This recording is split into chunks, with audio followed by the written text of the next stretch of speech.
coverage you can count on from your good neighbor station. This is KGNS News at 6. Good evening and thanks for tuning in to KGNS News at 6. I'm Ann Hutera. And I'm Justin Early. High school seniors who did not pass all of their end-of-course exams could still receive their diploma this year. The bill that changes the requirements has gone into effect today and will affect this graduating class. Governor Greg Abbott signed Senate Bill 149. It essentially allows students to graduate by passing at least 3 of their 5-star end-of-the-course exams. However, they will have to meet some criteria like attendance. Some kids, they sometimes give up hope, and so they stop coming to school. So attendance is very big. They would have had to remain in school and meet at least 90% of their attendance requirements. Well, students will also have to prove they tried passing the exam and the subject but failed. Coming up tonight, KGNS News reporter Valerie Gonzalez explains what the criteria is and how students feel about it. Well, people who showed up to the tax assessor's office on Monday were greeted by closed doors, but it wasn't a holiday and the rest of Webb County was open. KGNS reporter Valerie Gonzalez explains how those open days are determined. Valerie? Well, like most county offices, the tax assessor's office is open 5 days a week, including some Saturdays. The office that takes care of issues like property taxes, motor vehicle titles, and passports was closed Monday in observance of Mother's Day, which happened over the weekend. This is not the first time the office has been closed on a day that is not a holiday. In fact, they want to notify the public that their office will also be closed on the Monday after Father's Day. Tax assessor collector Patricia Barrera says she determines what days the office opens based on the staff's availability due to comp time. The bigger issue, Barrera says, is not about what day the office takes off, but where the office is situated in the first place. Next Commissioner's Court, I'm going to ask the court to put a referendum. Let the people speak. I mean, if we leave it to Commissioner's Court, this office will never move. Okay, it'll be maybe 10 or 20 years. And the remedy that they want to do is a Band-Aid, keeps us in the downtown area, probably gets the parking even worse, in a worse situation, because it'll be a smaller area, and it's going to be hectic and chaotic. Commissioners had already proposed moving the office to another location. Barrera believes that the office has to be set apart from the downtown area, which has limited parking. Well, and due to that parking, Barrera recommends the public visits their office on Saturdays on the days that they do open. Okay, Valerie, and again, another reason for those closures on Monday is that they are making up for those Saturdays that they've actually worked, so it's a matter of timing in many cases.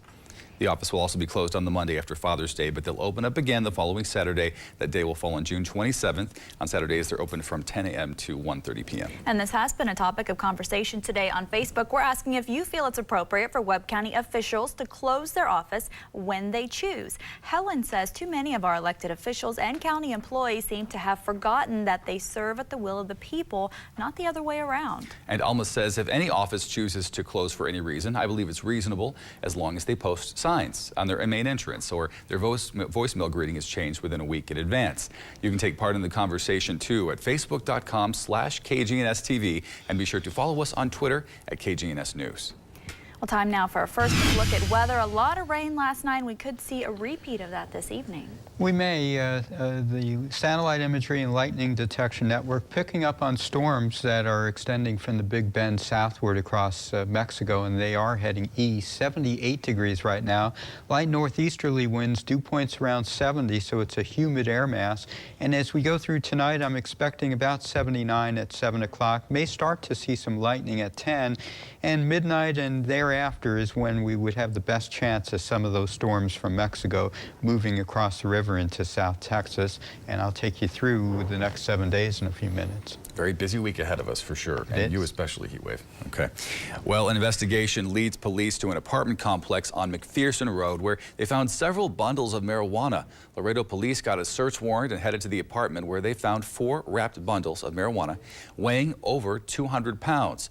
2 men who were identified as Francisco Teres Herrera, who lives at the apartment complex, and Lazaro Contreras Garcia of Nuevo Laredo. They were arrested for possession of marijuana. The marijuana bundles had a value of approximately $80,000 on the street. Well, part of a bond passed by voters at United ISD means new elementary schools and 9th grade campuses will be popping up soon. Some are saying it's coming at a good time as the district keeps on adding students. KGNS News reporter Christian Von Preissing joins us from the site of the addition we'll see first at St. Luke Boulevard. He tells us what it's going to cost to build this new elementary school and how the new space will benefit students. Christian. Well, guys, this is school number 27. It's set to open for the beginning of the next school year, and the district says it will help alleviate overcrowding at other elementary schools. At Perez Elementary School in South Laredo, Flor Lozano teaches 4th grade. I have 23 students. She's not just the teacher here, but also the mother of 2 students at this school. As far as she's concerned, her kids can benefit from smaller class sizes. It would be better with fewer kids. Me as a teacher, I recommend the classrooms have a little bit less students so that you can give a little bit more time to each one. That's part of the reason United ISD is now moving ahead with elementary school number 27. Eduardo Zuniga oversees the finance department for the district. We currently have a whole bunch of students in our portable classrooms.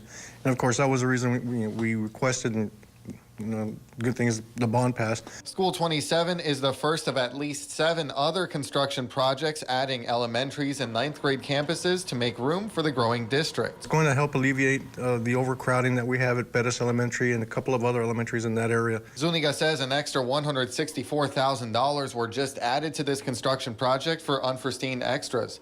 At a board meeting Monday, a bond oversight okayed the spending for extra utilities and kitchen equipment. That brings the price to a total of $14.4 million. Lozano will soon be moving there. I'm one of the teachers since I was the last one to come into Perez. She'll be happy with the new technology and equipment. So my kids and I are very excited to be going over there. And some extra space for her and her students. And guys, other spending adjustments were also approved at last night's meeting. That includes work on Troutman Elementary and Clark Middle School. This school is set to open August of this year. At the site of the soon-to-be school number 27, Christian Von Preissing, KGNS News. All right, Christian, and the school is expected to serve 650 to 700 students when it first opens. UISD says it'll get the students involved to help name that new school. Well, the food bank needs your help. Over the weekend, the South Texas Food Bank collected 4,600 pounds of food. The food bank and the U.S. Postal Service organized the food drive. Now, this coming weekend, the food bank is looking for volunteers to help sort the items. Once it's sorted and packaged, that food will go on to help feed families. We need volunteers every day, so we do processing every day, so people can come out and help us anytime. We would really greatly appreciate it. We have jobs that go from helping us process food to clerical support, different types of support that we need in the food bank, which would be a benefit to us big time here at the food bank. The food bank in Laredo says it supports 27,000 families a month who are spread out over 8 counties. As part of Police Week, local, state, and federal law enforcement agencies came together to teach students from both school districts what they do on a daily basis. Take a look. During the day, the event hosted students from both United ISD and Laredo ISD. Students got a chance to talk to those with several agencies and learn what goes on in their line of work. The agencies also had equipment they use in the field on display and explained the type of training they go through. Teams took part in the Ultimate Tug of War Challenge, all to help the Border Olympics. This is the 8th year Laredo law enforcement rolled up their sleeves for the annual fire truck pull. Teams of 10 took part in the challenge by pulling a 47,000-pound Laredo fire truck for 75 feet in record speed. This is done to raise funds for athletes in the Laredo area. Special Olympics Texas helps more than 53,000 kids and adults with intellectual disabilities throughout the Lone Star State. Your Good Neighbor Station is helping you get rid of sensitive documents to protect your personal information. We'll be having the first ever Super Shredder Day tomorrow. That's May 13th at the Fire Department Administration Building. You can bring sensitive personal documents such as old tax returns and old bills and make sure they're disposed of correctly. That's at 616 East Del Mar across the street from St. Patrick Catholic Church. We'll be there with Shred on site from 6 in the morning until about 7 p.m. The shredding is free and it's open to the public. Police are trying to find the person who left a baby's body in a bag on the side of a Texas highway. The child's body was found yesterday in San Antonio. The worker was preparing to cut the grass along the interstate when he made that heart-wrenching discovery. He found what appeared to be a small piece of luggage, probably the size of a gym bag or a purse is what I'm being told. Police say the baby did not show any signs of trauma. Detectives are investigating the child's death as a homicide, and they are not ruling out murder. Coming up, the heavy rains overnight caused problems in our sister city. A look at the street flooding in Nuevo Laredo in about 7 minutes.